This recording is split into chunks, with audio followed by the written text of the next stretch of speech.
not by the masses, but by their guide, whoever that person may be. The mob is a savage, and displays its savagery at every opportunity. The moment the mob seizes freedom in its hands, it quickly turns to anarchy, which in itself is the highest degree of savagery. Behold the alcoholized animals, bemused with drink, the right to an immoderate use of which comes along with freedom. It is not for us and ours to walk that road. The humans are bemused with alcoholic liquors. Their youth has grown stupid on classicism, and from early immorality, into which it has been inducted by our special agents, by tutors, lackeys, governesses in the houses of the wealthy, by clerks and others, by our women in the places of dissipation frequented by the humans. In the number of these last I count also the so-called society ladies, voluntarily followers of the others in corruption and luxury. Our countersign is force and make-believe. Only force conquers in political affairs, especially if it be concealed in the talents essential to statesmen. Violence must be the principle, and cunning and make-believe the rule for governments which do not want to lay down their crowns at the feet of agents of some new power. This evil is the one and only means to attain the end, the good. Therefore, we must not stop at bribery, deceit, and treachery, when they should serve towards the attainment of our end. In politics, one must know how to seize the property of others without hesitation, if by it we secure submission and sovereignty. Our state, marching along the path of peaceful conquest, has the right to replace the horrors of war by less noticeable and more satisfactory sentences of death, necessary to maintain the terror which tends to produce blind submission. Just but merciless severity is the greatest factor of strength in the state, not only for the sake of gain, but also in the name of duty. For the sake of victory, we must keep to the program of violence and make-believe. The doctrine of squaring accounts is precisely as strong as the means of which it makes use. Therefore, it is not so much by the means themselves as by the doctrine of severity that we shall triumph, and bring all governments to subjection to our super-government. It is enough for them to know that we are merciless, and for all disobedience to cease. For back in ancient times we were the first to cry among the masses of the people the words liberty, equality, fraternity, words many times repeated since those days by stupid poll-parrots, who from all sides round flew down upon these baits, and with them carried away the well-being of the world, true freedom of the individual, formerly so well guarded against the pressure of the mob.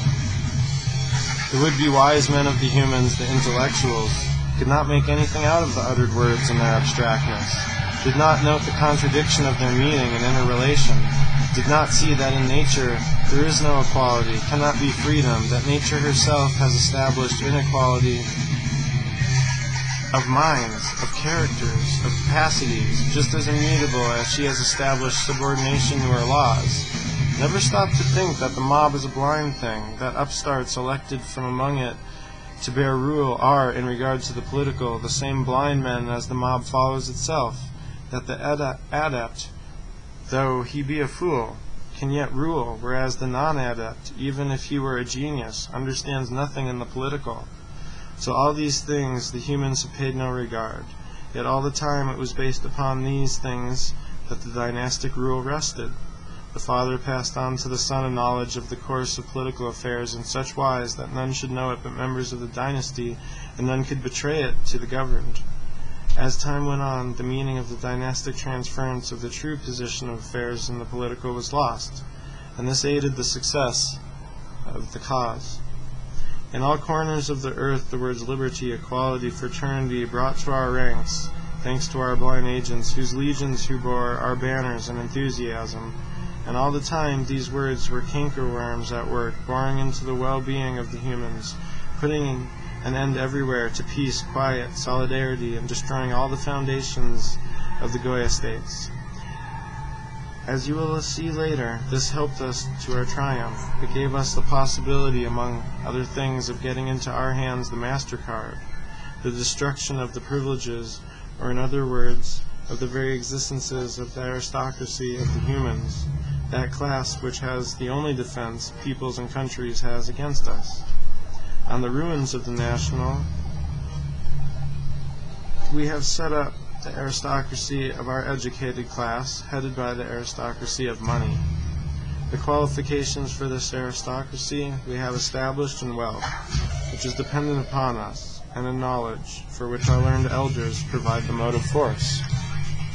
Our triumph has been rendered easier by the fact that in our relations with the men whom we wanted, we have always worked upon the most sensitive chords of the human mind, upon the cash account, upon the cupidity, upon the insatiability for material needs of man, and each one of these human weaknesses taken alone is sufficient to paralyze initiative, for it hands over the will of men to the disposition of him who has bought their activities.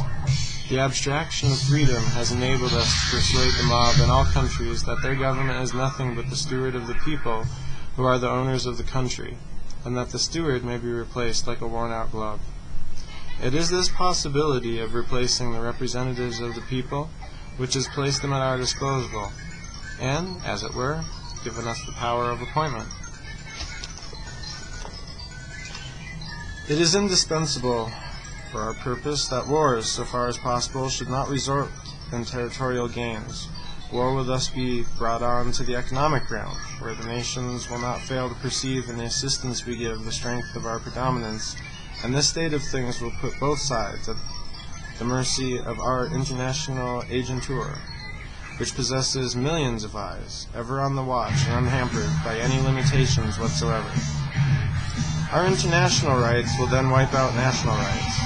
In the proper sense of right, all will rule the nations precisely as the civil law of states rules the relations of their subjects among themselves. The administrators, whom we shall choose from among the public, with strict regard to their capacities for servile obedience, will not be persons trained in the arts of government, and will therefore easily become pawns in our game in the hands of men of learning and genius, who will be their advisers, specialists bred and reared from early childhood to rule these affairs of the whole world. As is well known to you, these specialists of ours have been drawing to fit them for rule the information they need for our political plans from the lessons of history, from observations made of the events of every moment as it passes.